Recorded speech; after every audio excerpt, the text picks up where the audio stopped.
This is a legacy episode of the Lesbian Historic Motif podcast, originally released as part of the Lesbian Talk Show podcast group.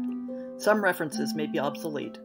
The show looks at lesbian-relevant themes in history and literature, has interviews and discussions about current historical fiction with queer female characters, including fantastic versions of the past, and presents new original historical fiction for your enjoyment.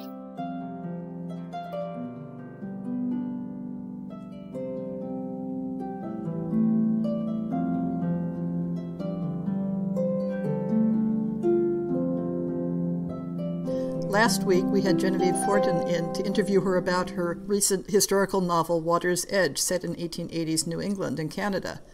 This week, we're bringing her back to talk about a particular lesbian historic novel that she really enjoys. Tell me about a historic book involving lesbians that you really, really enjoy.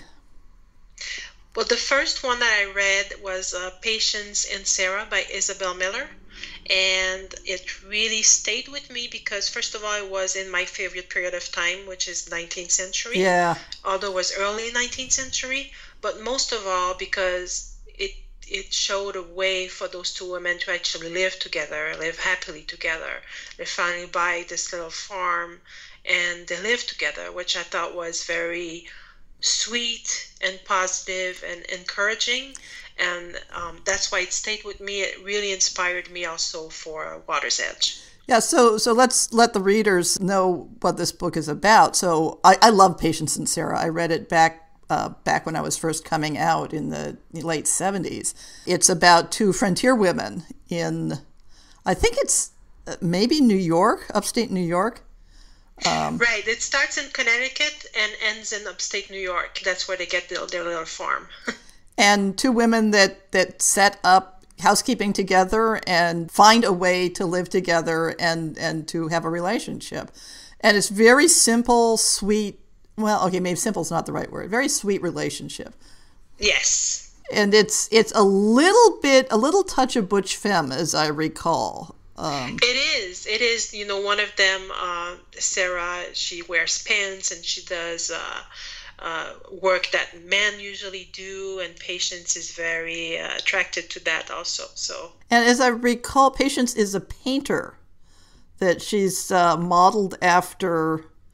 Now I'm trying to remember one of the early American Marianne painters. Wilson. Yes. Marianne Wilson. Yes. But I didn't know that when I read it. Uh-huh. I didn't know there was any inspiration on someone that actually lived.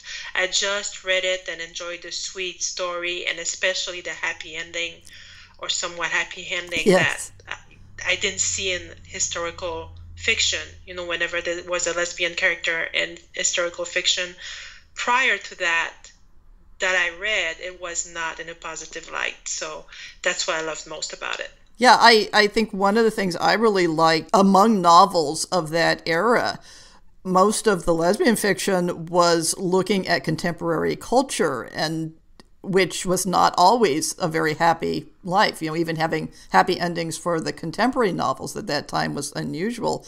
And it was just such a wonderful breath of fresh air to say, you know, hey, you can write these stories. Absolutely. Nobody has to die. Yeah. Thank you for sharing your love for Patience and Sarah with us. Thank you for joining us again, Genevieve. My pleasure. I hope you've enjoyed this episode of the Lesbian Historic Motif podcast. See the show notes for links to people and topics. Most shows will have a transcript linked as well. If you have a book announcement, a topic suggestion, or might like to appear on the show, please drop me an email. If you enjoyed this podcast, please rate it and subscribe on your favorite podcast app, and consider supporting our Patreon.